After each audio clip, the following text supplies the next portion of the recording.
서울 종로구의 새벽 5시.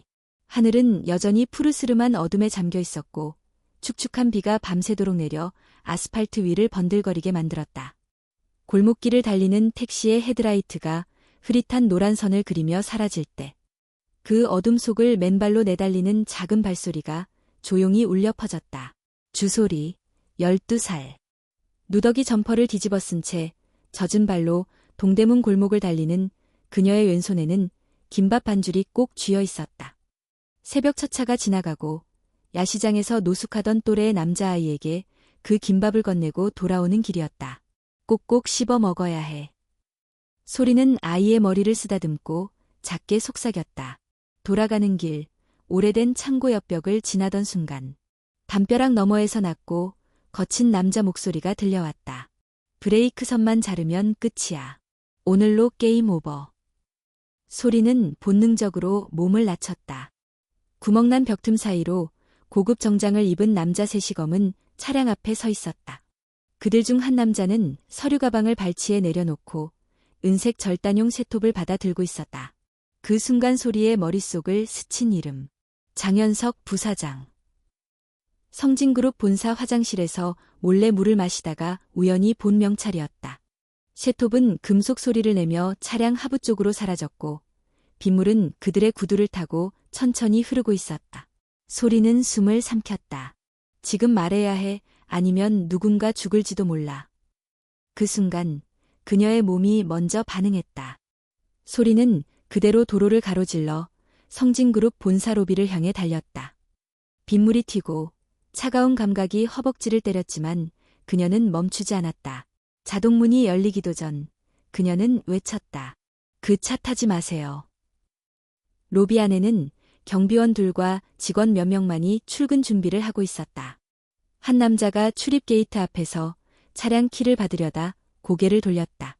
흰 셔츠에 짙은 블레이저, 날렵한 실루엣. 그는 성진그룹의 대표이사 한민우였다. 그의 시선은 어두운 유리창 너머 물에 젖은 외투를 입은 소녀에게 닿았다. 그녀의 눈빛은 흔들리지 않고 그를 똑바로 꿰뚫고 있었다. 경비원은 다급히 소리를 붙잡았다. 여긴 출입 금지야. 지금 당장 나가. 무전을 잡아 경찰을 부르려는 순간 소리는 손을 뻗어 차량 쪽을 가리키며 외쳤다. 브레이크요. 누가 자르고 있어요. 그녀의 손끝에는 피 묻은 흙자국이 얼룩져 있었고 그 순간 한민우의 표정이 미묘하게 변했다. 승태 씨, 확인부터 하세요. 그의 목소리는 낮았지만 단호했다. 운전 담당 기사와 정비 직원이 즉시 차량 하부로 기어 들어갔다. 잠시 후 기사 박대식이 전등을 비추며 말했다. 대표님, 여기 보십시오. 조수석 쪽 브레이크 라인이 매끈하게 잘려 있었다. 끝단에서는 빗물과 섞인 검은 액체가 뚝뚝 떨어졌다. 한민우는 입술을 꾹 다물었다. 만약 출발했더라면 누군가 죽었을 것이다. 홍보팀장이 다급히 휴대폰을 꺼내 사진을 찍으려 하자 민우는 손을 들어 막았다. 지금 이건 외부 유출 금지입니다. 소리는 경비원의 손을 뿌리치고 로비 한켠에 주저앉았다.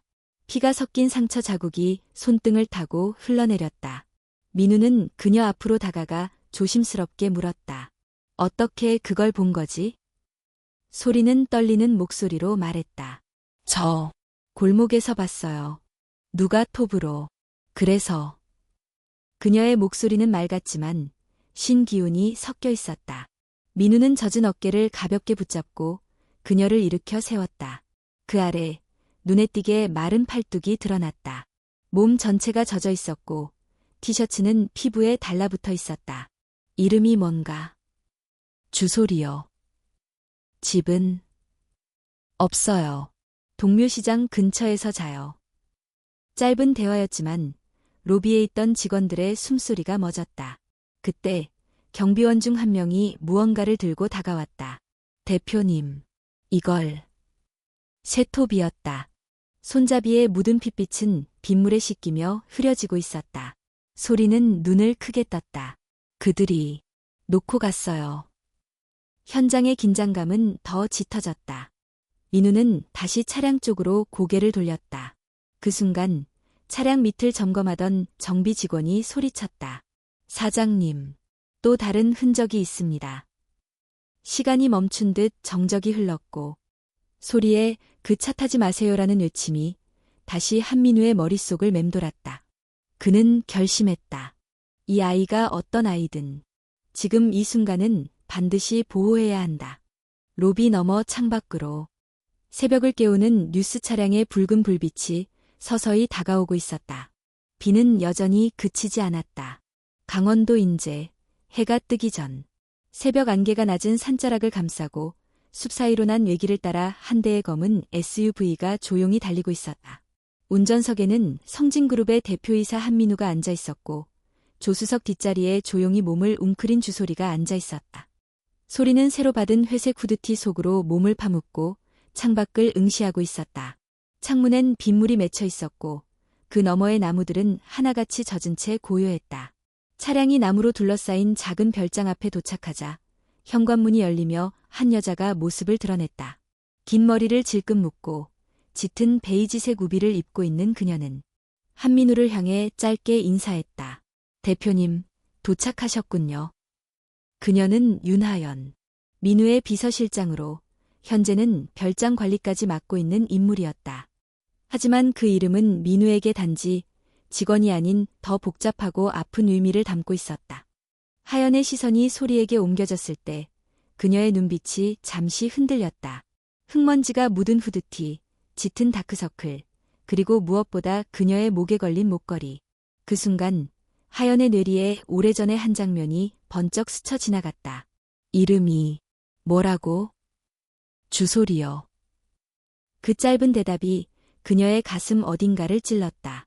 그녀는 깊은 숨을 들이쉬고 별장 안으로 소리를 데려갔다. 별장 내부는 따뜻했다. 나무벽과 벽난로에서 올라오는 장작향이 코끝을 간지렸다. 하지만 공기에는 미묘한 긴장감이 흘렀다. 거실 테이블을 사이에 두고 민우, 하연, 소리는 각자 다른 방향을 바라보고 앉아 있었다. 장작이 타는 소리만이 정적을 채웠다. 민우가 먼저 입을 열었다. 하연 씨, 오늘부터 이곳은 통신을 모두 보안망으로 전환해 주세요. 외부 출입도 제가 직접 승인할 겁니다. 알겠습니다. 하연은 선반에서 수건을 꺼내 조심스럽게 소리에게 건넸다. 옷 좀 갈아입자. 감기 걸릴라. 소리는 망설이다 수건을 받으며 작게 말했다. 고마워. 그 말에 하연은 잠시 말없이 고개를 끄덕였다. 그때 테이블 위에 올려둔 민우의 휴대폰이 진동하며 화면을 밝히더니 익숙한 이름이 떠올랐다. 장현석. 메시지는 단 한 줄이었다. 기술의 주인이 누군지 곧 증명될 겁니다. 민우는 핏대를 세우지 않고 휴대폰을 뒤집었다. 그 말 한 줄이 의미하는 위협은 충분히 분명했다. 그는 자리에서 일어나 계단 아래 지하 보안실을 확인하러 갔다. 그가 사라지자 하연은 조심스럽게 소리에게 물었다. 너 아까 그 골목에서 어떻게 그걸 본 거니? 소리는 말없이 목을 가리켰다. 거기엔 희미한 붉은 자국이 남아 있었다. 누군가가 그녀의 목덜미를 잡아당겼던 흔적이었다. 조금만 늦었으면 잡혔을 거예요. 하연의 눈매가 부드러워졌다. 그녀는 소리를 화장실로 데려가 따뜻한 물로 손을 씻게 했다. 손목을 대던 순간 소리의 목걸이 안쪽에서 금빛이 반짝였다. 하연은 본능적으로 그 빛을 응시했다. 작은 반지. 그 반지의 표면엔 연한 벚꽃 문양이 새겨져 있었다. 그 문양. 잊을 수 없었다. 대학 시절 한민우가 장난스럽게 그녀 손에 끼워줬던 그 반지. 설마. 하연의 손이 떨렸다. 거실로 돌아왔을 때 난로 위 장작이 탁탁 소리를 내며 불꽃을 튀겼다.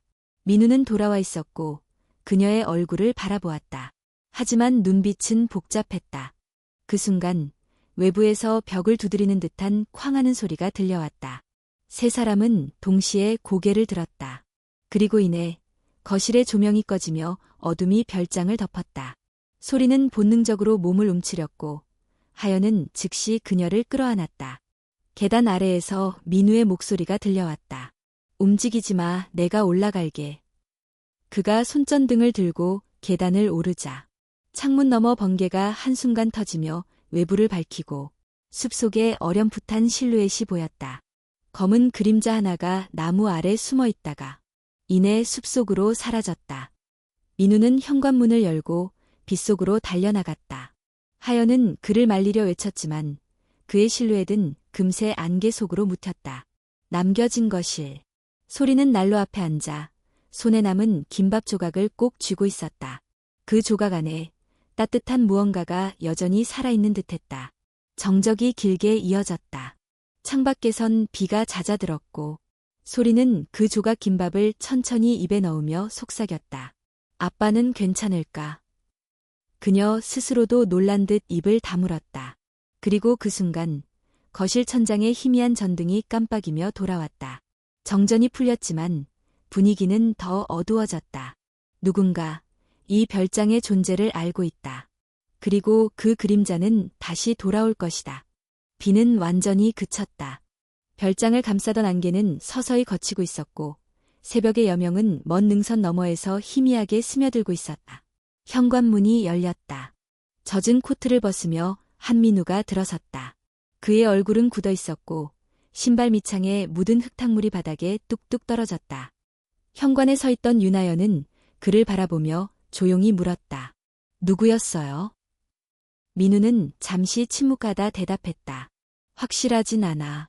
그림자뿐이었어. 하지만 누군가 우릴 지켜보고 있다는 건 분명해. 그는 벽난로 앞에 다가가 장작을 더 넣었다. 불길이 다시 살아나며 따뜻한 빛이 거실을 물들였다. 소리는 그 불빛을 바라보다가 조심스럽게 입을 열었다. 정말 저 때문에 이렇게 된 건가요? 민우는 고개를 저었다. 아니야. 넌 오히려 우리를 구했어. 그의 목소리는 부드럽지만 단단했다.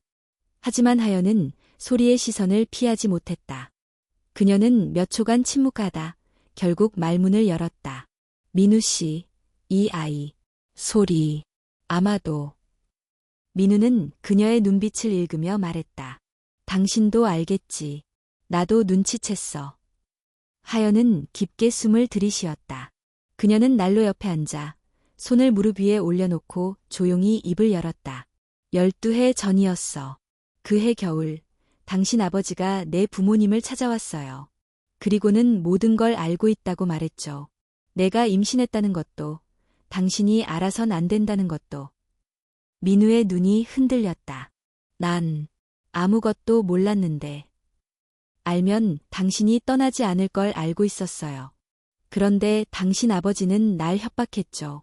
장학금도, 기회도, 내 가족의 명예도 전부 없애버리겠다고. 하연은 손을 꼭 쥐었다. 그래서 난 결국 그들이 시키는 대로 했어요. 당신을 불법 등록 혐의로 고소하고 학교에서 쫓겨나게 만든 서류에 서명했죠. 민우는 숨을 삼켰다. 그때 그에게 내려진 퇴학 결정, 이유를 설명하지 않던 교수들, 그리고 아무 말 없이 떠난 하연. 모든 퍼즐이 맞춰지고 있었다. 하연 씨, 왜 말하지 않았어요? 그땐 말할 수 없었어요. 그 이후엔 너무 늦었다고 생각했어요. 소리는 내가 지켜야 할 마지막 희망이었고, 당신은 다시는 내 곁에 돌아올 수 없을 줄 알았어요. 침묵이 흘렀다. 불길만이 나무를 태우며 작게 튀었다. 소리는 그 모든 이야기를 조용히 듣고 있었다. 그녀의 눈동자는 흔들렸고 손끝은 떨렸다.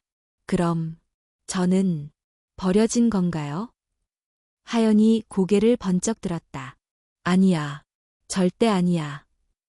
그녀는 소리에게 다가가 두 손을 잡았다.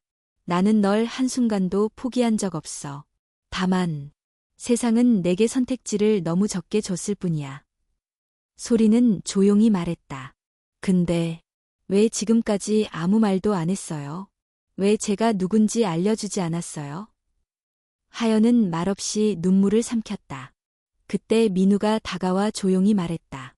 이제라도 알게 됐잖아. 우린 다시 시작할 수 있어. 소리는 눈을 감았다.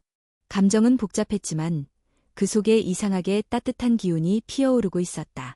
그 순간 거실 테이블 위에 민우의 노트북이 띵 소리를 내며 알림을 띄웠다. 보안 서버 경고. 외부 IP로부터 대용량 접근 시도가 감지됨. 민우는 노트북을 열고 보안 패널을 확인했다. 화면에 떠있는 접속 로그는 눈에 익은 주소였다. 본사 서버 내부 단말기. 단 하나, 그의 개인 계정만이 접근할 수 있는 공간. 하연이 옆에서 속삭였다. 이건 내부자 소행이에요. 민우는 조용히 노트북을 닫았다. 장현석. 그는 혼자가 아니야. 그리고 다시 휴대폰 화면을 확인했다. 메시지 한 줄. 기술만 넘기면 모두 안전해질 겁니다. 그는 깊은 숨을 들이쉬고 말했다. 이제 선택할 시간이야. 내가 버려질 것인지 아니면 싸울 것인지. 하연이 고개를 들었다. 민우 씨, 우린 당신 혼자가 아니에요. 소리도 조용히 말했다. 저도 그냥 도망치고 싶진 않아요. 불빛이 거실을 감싸며 세 사람의 그림자를 하나로 겹쳐놓았다. 가족이라는 단어. 그 말이 처음으로 온전히 실감되는 순간이었다. 밖은 여전히 어둡고 산아래 도시는 아직 잠들어 있었지만 이 별장 안에서 작고 단단한 결심이 하나 생겨나고 있었다. 이제 그들은 과거에 묶인 세 사람이 아니라 같은 방향을 보는 하나의 가족이었다. 눈부신 아침 햇살이 인제의 산자락을 천천히 덮어가기 시작했다. 별장 안은 여전히 고요했지만 세 사람의 머릿속은 고요하지 않았다. 전날 밤부터 이어진 충격과 진실의 고백, 그리고 그 진실이 만들어낸 새벽의 침묵 속에서 주소리는 잠이 들지 못한 채 천장을 바라보고 있었다. 그녀는 자신이 어디에서 왔는지, 무엇을 믿어야 하는지를 이제 막 알기 시작했지만 세상이 그녀에게 줄 수 있는 시간이 얼마나 남았는지는 아무도 알 수 없었다. 그날 아침, 하연은 민우와 함께 CCTV 설치 상황을 확인하러 지하 보안실로 내려갔고 소리는 혼자 거실에 앉아 있었다. 난로의 불씨는 꺼져 있었고 소리는 주머니에서 작고 낡은 휴대폰을 꺼냈다. 그녀가 직접 주운 중고폰이었다. 화면은 깨져 있었지만 아직 인터넷은 연결돼 있었다. 그 순간 누군가 현관문을 두드리는 소리가 들렸다. 딱, 딱. 일반적인 노크와는 다른 리듬. 마치 신호 같았다. 소리는 조심스럽게 다가가 도어락 옆 CCTV 화면을 확인했다. 화면에는 택배 기사 복장을 한 남자가 서 있었다. 하지만 그 얼굴은 어디선가 본 듯 익숙했다. 그리고 바로 그때 문이 강제로 밀려 들어왔다. 소리는 뒤로 넘어졌고 남자는 재빠르게 그녀를 붙잡았다. 조용히 해, 다치기 싫으면. 그의 목소리는 낮고 단호했다. 소리는 비명을 지르려 했지만 입이 천 조각으로 막혔다. 그녀는 그대로 회색벤 차량에 실려 산을 빠져나왔다. 뒤따르는 차량은 없었다. 1시간 후 보안실에서 돌아온 민우와 하연은 텅 빈 거실을 보고 말을 잃었다. 소리. 하연의 목소리는 떨렸고 민우는 즉시 CCTV를 확인했다. 화면에는 소리를 데려가는 남자의 모습이 또렷이 남아 있었다. 화면 오른쪽 아래 차량 번호판 일부도 찍혀 있었다. 민우는 입술을 깨물며 말했다. 장현석, 또 당신이군. 그는 휴대폰을 꺼내 비밀리에 운영하던 정보분석팀에 연락했다. 차량 경로, 번호, 출입기록 전부 추적하라는 명령이었다. 하연 씨, 우리 지금 출발합시다. 시간이 없어. 한편 소리는 눈을 가린 채 의자에 묶여 있었다. 습하고 어두운 공간, 바닥엔 먼지와 기름 자국이 뒤섞여 있었다. 누군가 문을 열고 들어왔다. 이번엔 또 다른 목소리였다. 낮고 세련된 억양, 외국인의 발음이 섞인 한국어. 주소리 양, 우린 너를 해치고 싶지 않아. 우린 그냥 한민우 대표가 무엇을 더 소중하게 여기는지를 알고 싶은 것뿐이야. 그는 이름을 밝혔다. 사카모토 다이치, JK 파트너스 한국 지부장. 그의 말투는 친절했지만 눈빛은 싸늘했다. 너만 조용히 협조하면 너의 엄마, 아빠 모두 안전할 수 있어. 소리는 천천히 고개를 들었다. 입가에 천을 이로 물어뜯으며 작게 말하기 시작했다. 누구도 당신을 믿지 않을 거예요. 사카모토는 웃었다. 믿지 않게 만들면 되지. 진실은 우리가 정의하는 것이니까. 그는 노트북을 켰다. 화면에는 성진그룹의 내부 시스템, 그리고 민우의 이메일 서버까지 해킹된 정보가 뜨고 있었다. 우린 이미 그의 모든 정보를 가지고 있어. 이제 내가 뭘 하든 게임은 끝났어. 그러나 그 순간 사카모토가 자리를 비운 사이 소리는 몰래 옷 속에 숨겨둔 휴대폰을 꺼냈다. 화면은 여전히 깨져 있었지만 그녀는 본능적으로 라이브 방송 앱을 실행했다. 그리고 속삭였다. 누가 보고 있든 제발 그냥 넘기지 마세요. 카메라는 흔들렸고 화면은 어둡고 불분명했지만 그녀의 목소리는 또렷하게 들렸다. 저는 12살이에요. 이 사람들은 제 가족을 해치려 하고 있어요. 저는 단지 진실을 말했을 뿐인데. 방송은 3분간 지속되었고 그 안에서 그녀는 위치, 납치 상황, 그리고 들은 내용들을 최대한 정리해 전달했다. 사카모토 다이치, JK 파트너스, 한민우 대표님, 보고 계시다면 제발 포기하지 마세요. 방송은 끊겼지만 그 영상은 곧 SNS를 통해 빠르게 확산되기 시작했다. 트위터, 인스타그램, 커뮤니티 사이트마다 실시간 납치 사건, 아이의 구조 요청, JK 파트너스 의혹이라는 해시태그가 퍼졌다. 민우의 차량 안. 그는 하연과 함께 이동 중이었다. 하연이 핸드폰을 들고 떨리는 목소리로 말했다. 소리예요. 그녀가 방송을 했어요. 민우는 곧장 차를 멈췄다. 휴대폰을 들고 재생된 영상 속에서 소리에 떨리는 목소리가 들려왔다. 그 짧은 영상 하나가 그들에게는 수천 장의 보고서보다 강력했다. 민우는 이를 악물며 말했다. 우리가 가야 할 곳은 이제 확실해졌어요. 그의 눈은 분노로 빛났다. 하연은 조용히 고개를 끄덕였다. 이제 누가 적이고 누가 진실을 말하는지 세상 모두가 지켜보고 있었다. 경기도 일산 서구 오래된 산업단지의 외곽. 낡은 창고들이 줄지어 늘어선 골목 사이에 한 채의 창고는 겉으로 보기엔 폐허처럼 보였지만 그 내부에는 지금 한 명의 아이가 목숨을 걸고 싸우고 있었다. 주소리는 녹슨 철제 의자에 묶인 채 앉아 있었다. 손은 끈으로 묶여 있었지만 그녀의 눈은 여전히 생기 있었다. 사카모토 다이치와 그의 부하들은 라이브 방송이 끝난 후 일시적으로 패닉에 빠졌다. 그들은 급히 장비를 정리하고 위치 추적을 피하기 위해 전자기기를 모두 끄고 있었다. 그러나 너무 늦었다. 3분 남짓한 방송이 전한 정보는 이미 수천만 명의 눈에 들어갔고 국내 주요 언론들도 실시간으로 사건을 다루기 시작했다. 그 시각 한민우는 성진그룹 보안팀의 사설 요원 2명과 함께 일산의 창고 주변에 도착해 있었다. 차량 내부에서는 소리의 영상이 무한 반복 재생되고 있었다. 민우는 입술을 꾹 다물고 영상 속달의 눈빛을 바라봤다. 하연 씨, 뭐든 준비됐죠? 조수석에 앉은 윤하연은 고개를 끄덕이며 말했다. 창고 구조, 출입구, CCTV 사각지대 전부 확보했어요. 지금 바로 들어갈 수 있어요. 민우는 차량 문을 열며 중얼거렸다. 이번엔 내가 반드시 지켜낸다. 팀은 세 방향으로 흩어졌다. 민우는 하연과 함께 남쪽 출입구로 향했고 2명의 요원은 창고 뒤편 철제 사다리를 타고 옥상으로 이동했다. 창고 내부.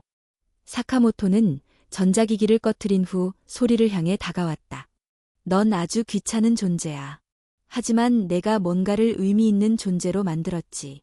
정보 하나로 세상을 흔드는 시대니까. 그는 주머니에서 얇은 주사기 하나를 꺼냈다. 지금부터는 우리가 정의를 다시 설정할 차례야. 그러나 그 순간 창고 뒷문이 강하게 열리며 한 요원이 뛰어들었다. 성진 보안팀이다. 손들어. 사카모토는 재빨리 뒤로 물러섰고 창고 안에 긴장감이 흘렀다. 소리는 재빨리 몸을 웅크렸고 민우와 하연도 반대편에서 동시에 진입했다. 짧은 총성과 함께 고무탄이 발사되었고 사카모토의 부하 중 한 명이 팔을 부여잡고 쓰러졌다. 민우는 소리를 향해 달려가며 외쳤다. 소리야. 소리는 눈을 떴고 묶인 손을 흔들며 외쳤다. 아빠. 그 짧은 외침에 민우의 눈동자가 흔들렸다. 하지만 그는 곧 집중을 되찾고 하연에게 소리를 맡겼다. 풀어줘. 난 사카모토를 막아야 해. 사카모토는 창고 안 깊숙한 방으로 도망쳤고 민우는 그 뒤를 쫓았다. 좁은 복도, 무너진 철제 선반, 떨어진 케이블들. 모든 것이 어두웠지만 민우의 눈에는 오직 한 사람만이 보였다. 당신, 대체 왜 이런 짓을 하는 거지? 사카모토는 웃었다. 왜냐고. 너희 나라의 정의라는 게 얼마나 우스운지 보여주기 위해서지. 우린 투자하는 거야. 정의가 아니라 결과에. 그는 벽에 설치된 스위치를 눌렀고 비상문이 열렸다. 그 너머로 검은 SUV가 대기 중이었다. 하지만 그가 SUV로 달려가려는 순간 민우가 철제 파이프를 던졌고 그것이 그의 발목에 걸렸다. 사카모토는 비틀거리며 넘어진 뒤 이빨을 악물었다. 넌 이겼다고 생각하지 마. 너희가 이긴 건 단지 3분짜리 쇼였어. 민우는 천천히 다가가 그의 앞에 섰다. 3분이면 충분해. 진실이 세상에 드러나기엔 그 정도면 충분하지. 그 순간 창고 외부에서 경찰 사이렌 소리가 울리기 시작했다. 누군가 시민 신고로 경찰에 알린 것이다. 사카모토는 체포되었고 그와 함께 있던 외국인 경호원들도 현장에서 검거되었다. 소리는 하연의 품에 안겨 밖으로 나왔다. 그녀의 눈은 빨갰지만 고개는 들려 있었다. 민우가 다가와 그녀 앞에 무릎을 꿇었다. 괜찮니? 소리는 고개를 끄덕였다. 그녀는 아버지의 얼굴을 바라보며 작게 속삭였다. 무서웠지만 후회하지 않아요. 이건 누군가 해야 했던 일이었으니까요. 하연은 눈시울을 붉히며 말했다. 넌 정말 강한 아이야. 우리보다도 훨씬. 경찰차의 불빛이 깜빡이는 그 사이 기자들과 시민들이 창고 근처로 몰려들기 시작했다. 누군가는 스마트폰을 들어 영상 촬영을 했고 누군가는 SNS에 실시간으로 상황을 전하고 있었다. 하지만 소리는 조용히 하연의 손을 잡고 말했다. 이건 끝이 아니에요. 그들은 아직 남아있어요. 하연도 고개를 끄덕였다. 그래, 이건 시작일 뿐이야. 민우는 하늘을 바라봤다. 어느덧 구름은 걷히고 맑은 햇살이 창고 지붕 위로 비쳐들고 있었다. 그리고 그는 마음속으로 되뇌었다. 이제는 물러서지 않겠다고. 이 아이를 위해, 그리고 정의를 위해. 서울 도심으로 복귀한 지 하루가 지났다. 일산 창고에서의 구조작전은 대대적인 언론 보도를 통해 전국에 퍼졌고 주소리의 이름은 이제 인터넷 실시간 검색어 상위에 올랐다. 하지만 민우의 얼굴엔 단 하루도 평온함이 깃들지 않았다. 그의 사무실 책상 위에는 각종 고소장과 위협 메시지, 그리고 언론사의 취재 요청이 쌓여 있었다. 그날 오후, 민우는 하연과 함께 본사 38층 프라이빗 미팅룸에서 한 통의 메시지를 확인했다. SNW 01 조건, 성지아의 알고리즘의 라이센스 독점권, 보상, 주차 내 치료 기술 전면 제공. 윤하연의 얼굴이 하얘졌다. 주찬이 그 아이를 어떻게? 그들은 이미 다 알고 있었어. 우리가 어디에 살았는지도, 주찬이 병원에 입원했었던 기록도. 민우는 메시지를 재생했다. 그 안에는 익숙한 목소리가 담겨 있었다. 사카모토가 체포되기 전 녹음된 것으로 보였다. 우리는 기술의 시대에 살고 있습니다. 정의는 더 이상 윤리의 문제가 아닙니다. 기술을 가진 자가 법을 쓰고 기술이 없는 자는 침묵해야 하죠. 목소리가 끝나자 민우는 조용히 화면을 닫았다. 이건 거래야. 우리가 아이를 살리기 위해선 우리의 기술을 팔아야 해. 하연은 책상 가장자리에 손을 얹고 말없이 서 있었다. 눈빛엔 고통이 가득했다. 난 그 아이를 2번 잃고 싶지 않아요. 민우는 조용히 말했다. 나도 그래. 하지만 이 기술은 우리 회사가 세상을 바꾸기 위해 준비한 결정체야. 사람들을 돕기 위한 도구인데 그들이 그것을 무기로 만든다면. 하연은 고개를 떨궜다. 민우 씨, 우린 정의를 말할 자격이 있는 사람들일까? 난 12해 전 소리에게 진실을 말하지 않았고 주찬에겐 늘 미안한 마음뿐이었어요. 이제 와서 우린 무슨 선택을 해야 하는 걸까요? 그때 조용히 문을 열고 들어온 사람은 주솔이었다. 그녀는 작은 노트북을 안고 있었다. 다 들었어요. 하연이 놀라서 몸을 돌렸지만 소리는 그저 담담한 얼굴이었다. 그 치료 기술이 정말로 오빠를 살릴 수 있어요? 민우는 말없이 고개를 끄덕였다. 소리는 노트북을 책상 위에 올렸다. 화면엔 스타어라이 스트리트라는 이름의 파일이 떠 있었다. 이건 제가 만들고 있는 아이디어예요. 길 위에서 자란 아이들을 위한 온라인 커뮤니티. 공부를 못해도, 집이 없어도 따뜻한 댓글 하나로 버틸 수 있는 공간. 제가 오빠랑 약속했어요. 언젠가 세상이 우리가 누군지 들어줄 날이 올 거야. 소리는 화면을 꺼내고 민우를 똑바로 바라봤다. 근데 아빠, 만약 오빠가 살아남는 대신 다른 누군가가 우리가 준 기술로 고통받는다면 그건 정말로 옳은 일일까요? 하연의 눈에서 눈물이 뚝 떨어졌다. 소리야, 넌 그런 걸 고민하기엔 아직. 전 이제 어리지 않아요. 소리는 강하게 말했다. 만약 우리가 아무 말도 하지 않고 그들에게 넘긴다면 전 오빠를 살리더라도 후회할 거예요. 왜냐면 전 이제 알아요. 세상을 바꾸는 건 정의롭고 똑똑한 사람이 아니라 포기하지 않는 사람이에요. 민우는 잠시 말이 없었다. 그는 창밖을 바라봤다. 서울의 밤은 수많은 빛으로 가득 차 있었고 그 중엔 분명 누군가가 외롭게 울고 있는 아이의 창문도 있을 것이다. 우리 기술은 사람을 살리기 위해 만들어졌어. 그걸 파괴의 도구로 쓰게 둘 순 없어. 그는 조용히 결심했다. 그들에게 주지 않겠어. 대신 우리가 직접 그 기술을 전면 개방하고 필요한 사람들에게만 공개할 거야. 하연이 놀라 물었다. 무슨 말이에요? 개방이라니. 암호화된 오픈 소스 방식으로 배포해 누구나 개발에 참여할 수 있게 하고 그 누구도 독점할 수 없게 만들자. 소리는 웃었다. 그게 진짜 우리의 정의 같아요. 그 순간 민우의 휴대폰에 또다시 알림이 떴다. 보낸 사람 SNW-01. 당신의 답을 기다리고 있었습니다. 이제 우리의 방식으로 대화합시다. 우리는 적이 아닙니다. 우리는 선택받은 자들이니까요. 민우는 화면을 꺼냈다. 그리고 조용히 중얼거렸다. 다음 게임의 무대는 우리가 정한다.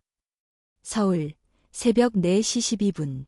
북한산 둘레길 초입. 하늘은 아직 어둠에 잠겨 있었고 도시의 불빛도 산자락에서는 닿지 않았다. 한민우는 검은 바람막이 점퍼를 입고 조용히 차량에서 내려 산길로 향했다. 그의 손엔 손전등과 오랜만에 꺼낸 가죽 노트 하나가 들려 있었다. 그는 단 하나의 메시지를 따라 여기까지 왔다. 4시. 북한산. 청수계곡 상단. 혼자 올 것. 보낸 이는 SNW-01. 스노우스의 실질적 리더로 추정되는 인물이었다. 그 이름은 이제 더 이상 단순한 해커의 아이디가 아니라 세계를 뒤흔든 그림자의 중심이었다. 계곡을 따라 30여 분을 걸었을 때 작은 암벽 앞에 앉아있는 한 인물이 보였다. 검은 점퍼, 후드를 깊게 눌러쓴 채 등을 돌리고 있는 그 모습은 평범한 청년처럼 보였다. 민우가 다가가자 그는 천천히 몸을 돌렸다. 예정보다 3분 늦으셨군요. 그의 목소리는 낮고 담담했다. 표준 한국어였지만 발음엔 미묘한 거리감이 있었다. 그리고 무엇보다 눈빛은 이상하리만치 슬펐다. 당신이 SNW-01인가? 네, 보통은 이 이름으로 불리죠. 본명은? 그는 가볍게 웃었다. 이런 자리에선 가명을 쓰는 게 예의 아닙니까? 대표님도 아빠로만 불릴 뻔했잖아요. 민우는 눈을 가늘게 떴다. 이 자리를 만든 이유가 뭐지? SNW-01은 자리에서 일어나 먼 산을 바라봤다. 당신을 보니 생각났습니다. 내가 처음 기술에 미쳐 있었을 때 모든 게 바뀔 수 있다고 믿었죠. 더 이상 아프지 않아도 되고 더 이상 굶지 않아도 된다고. 그는 민우를 바라보며 말했다. 하지만 현실은 달랐어요. 기술은 가진 자의 손에 들어가면 구원이 아니라 통제가 되더군요. 민우는 짧게 대답했다. 그건 기술이 잘못된 게 아니라 사람의 문제지.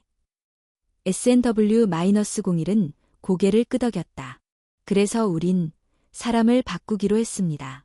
우릴 움직이는 건 이상이 아니라 상처예요. 우린 그 상처를 정의로 바꿔야 했죠. 민우는 천천히 노트를 꺼내 펼쳤다. 그 안엔 직접 손으로 쓴 AI 알고리즘의 구조 개념도가 그려져 있었다. 이건 내가 설계한 기술이야. 내가 원하는 모든 접근 권한도 여기에 담겨 있지. SNW-01은 놀란 듯 노트를 들여다봤다. 이걸 왜?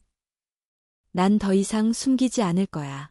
이 기술은 독점되지 않아야 하고 모든 사람이 접근할 수 있어야 해. 그는 목소리를 낮췄다. 하지만 단 하나의 조건이 있어. 너희도 우리처럼 나서서 이 기술을 지키는 수호자가 되어야 해. SNW-01은 미묘한 표정을 지었다. 우리가 수호자라고요? 그래. 너희는 세상을 공격했지만 그건 세상이 너희를 먼저 밀어냈기 때문이었겠지. 그렇다면 이젠 함께 세상을 바꿔보자. 한참을 침묵하던 SNW-01은 작게 중얼거렸다. 우릴 그렇게 믿어도 될까요? 민우는 단호하게 말했다. 나도 누군가의 아버지야.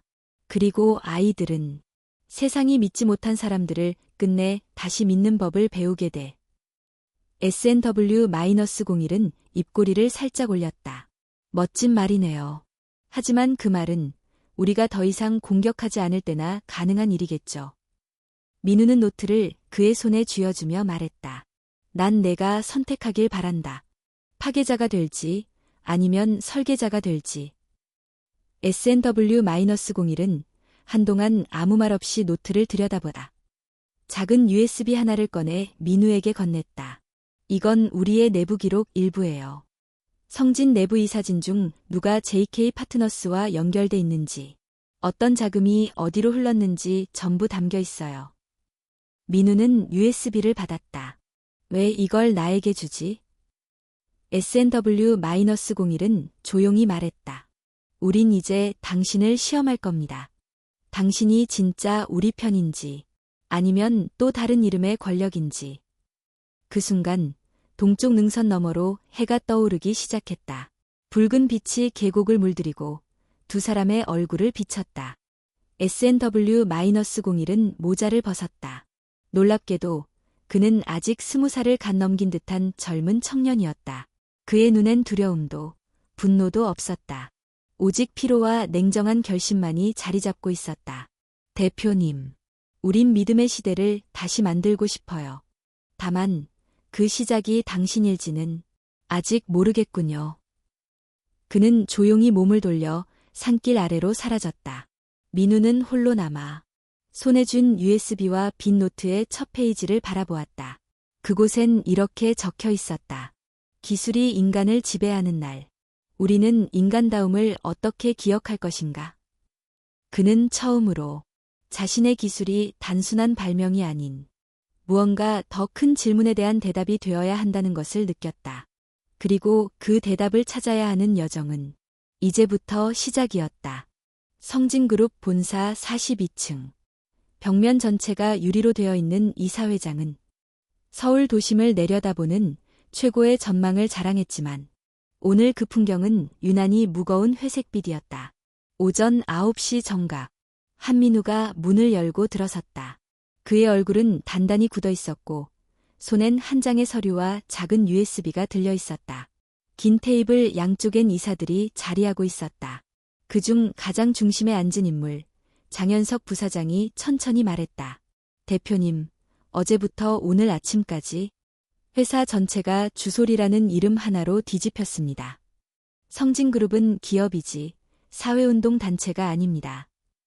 민우는 그를 똑바로 바라보며 대답했다.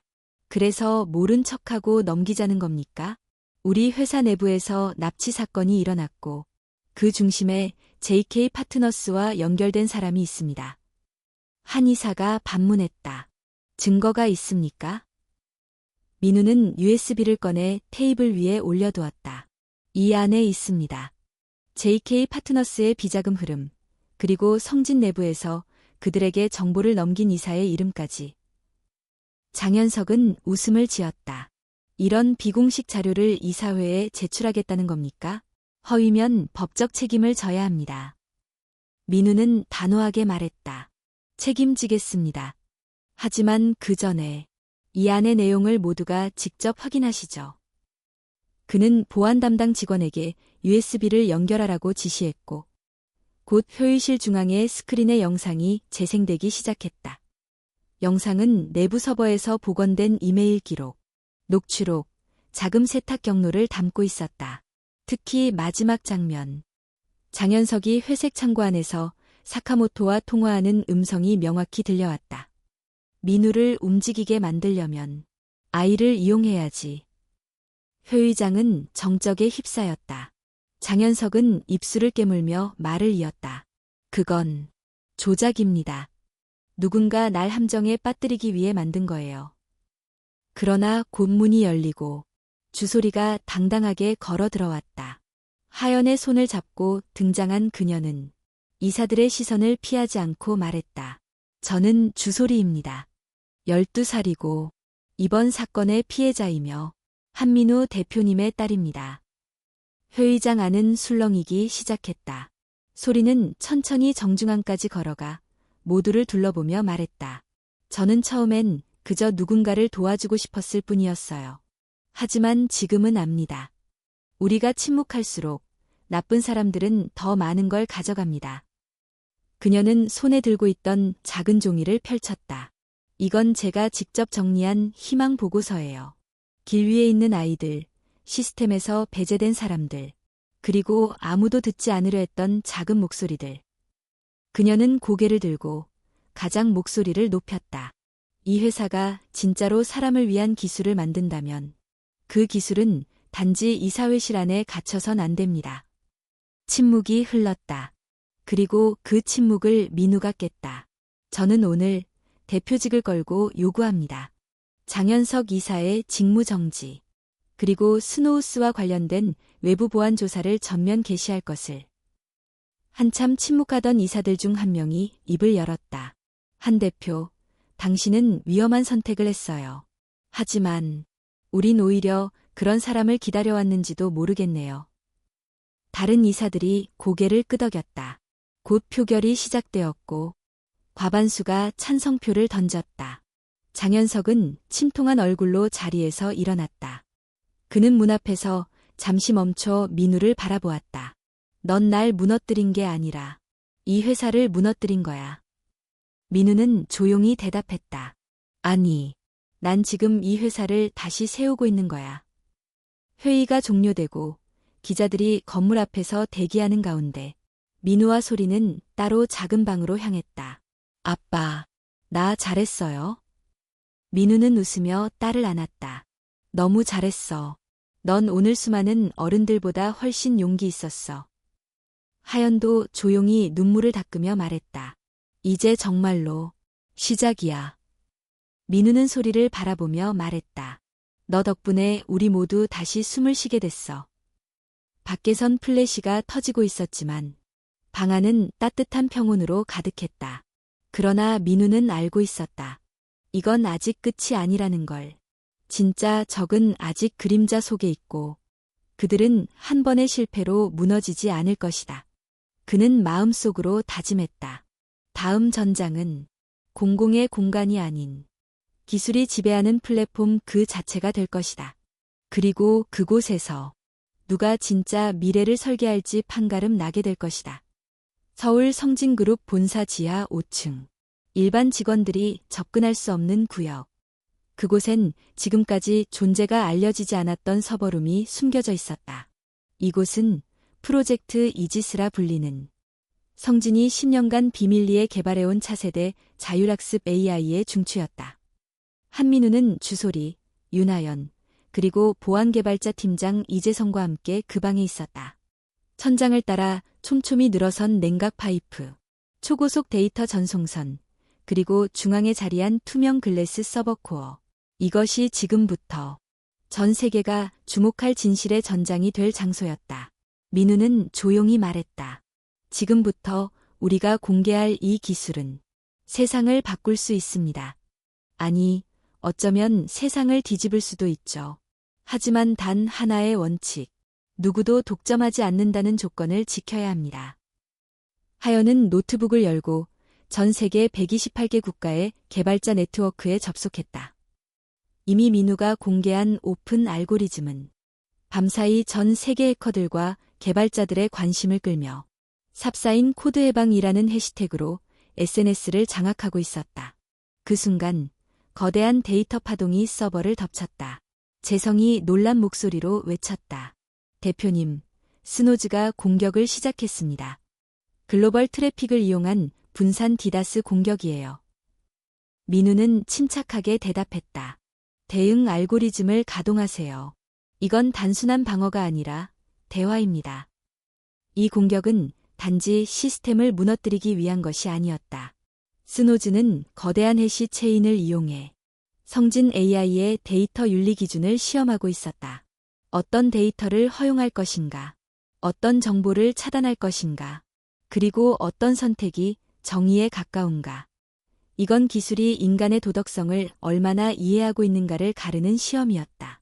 하연이 긴장된 목소리로 말했다. 민우 씨, 만약 우리가 이걸 잘못 대응하면 우리가 만든 AI 자체가 통제 불능 상태에 빠질 수 있어요. 그때 주소리가 조용히 노트북을 들어 올렸다.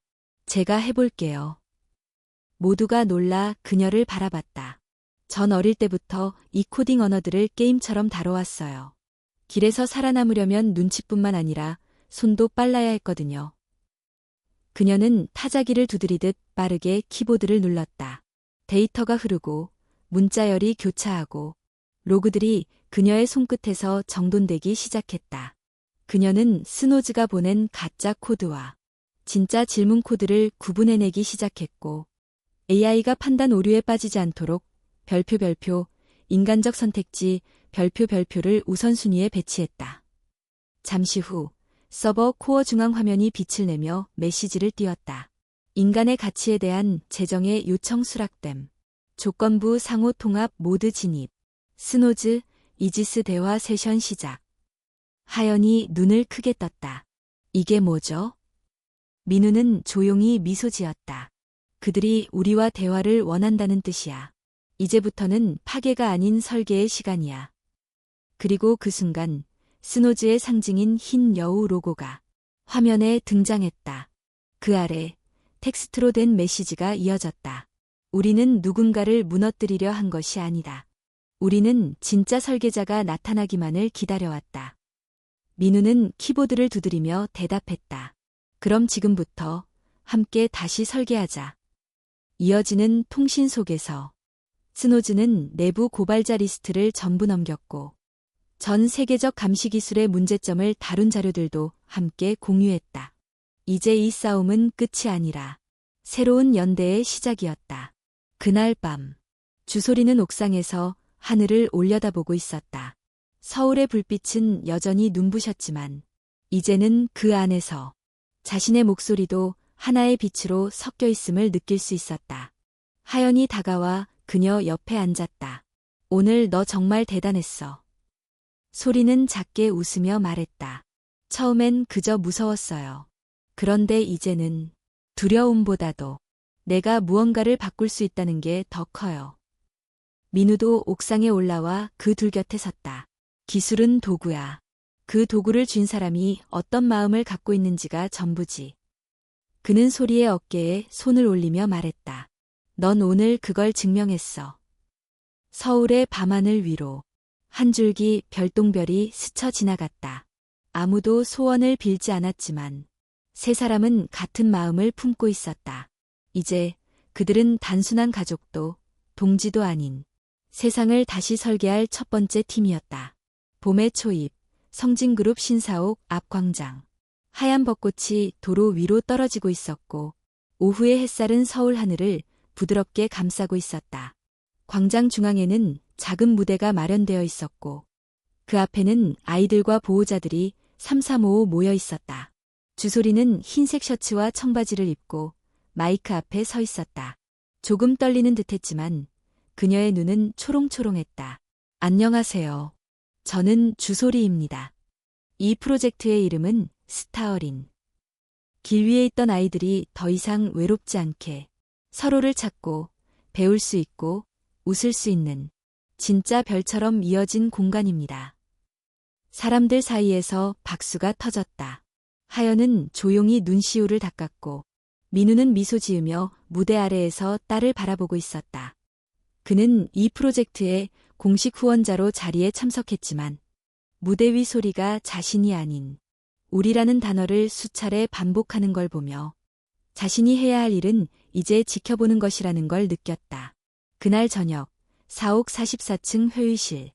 민우는 프로젝트 팀과 함께 최종 브리핑을 마친 뒤 책상 앞에서 조용히 노트를 펼쳤다. 거기엔 주소리 2025년 4월 2일 발표회 대본이라는 손글씨가 조금 삐뚤하게 적혀 있었다. 그가 노트를 덮으려는 순간 문이 열리며 하연이 들어왔다. 대표님, 외부에서 특별 손님이 오셨습니다. 민우는 의아한 표정으로 고개를 들었다.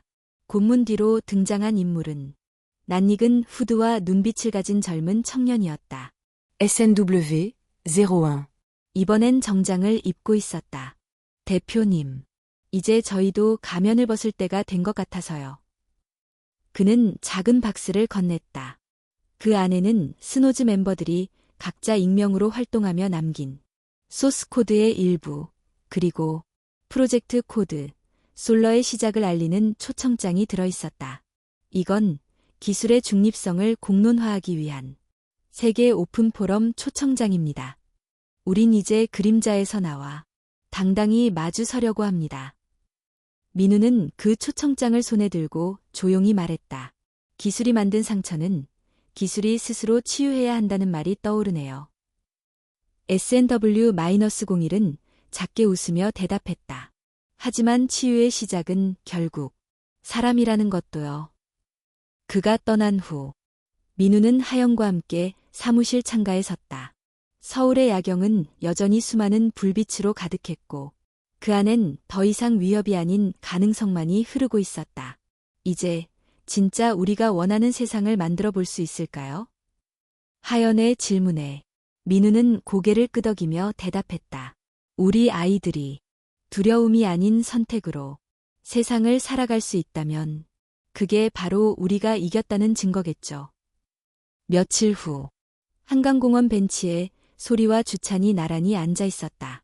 주찬은 아직 완전히 회복되진 않았지만 안색은 한결 좋아졌고 입원 중에도 매일 소리가 들려준 이야기를 들으며 희망을 놓지 않았다. 소리야, 너 진짜 유명해졌더라. 그래, 아직도 그날 영상이 돌아다녀? 그럼. 근데 사람들이 내 말보다 내가 입은 티셔츠 브랜드에 더 관심 가지는 거 알지? 소리는 웃음을 터뜨렸다. 세상은 언제나 중요한 걸 놓치지. 그녀는 하늘을 올려다보았다. 흰 구름 사이로 햇살이 부드럽게 흐르고 있었다. 근데 오빠, 난 그날 이후로 사람들이 다 무섭지는 않아졌어. 누군가는 잘못했지만 누군가는 손을 내밀었고 누군가는 나 대신 진실을 말해줬거든. 주찬은 고개를 끄덕이며 말했다. 그게 우리가 만든 변화일지도 모르겠다. 잠시 후 두 사람은 자전거를 타고 천천히 공원길을 따라 달리기 시작했다. 그 길 끝에 뭐가 있을지 모르지만 이제는 더 이상 두렵지 않았다. 그들이 지나가는 자리에 벚꽃잎이 흩날리며 작은 목소리처럼 흔들리고 있었다. 누군가의 하루가 다시 시작될 수 있도록 우린 오늘도 속삭입니다. 그리고 그 속삭임이 내일을 만든다.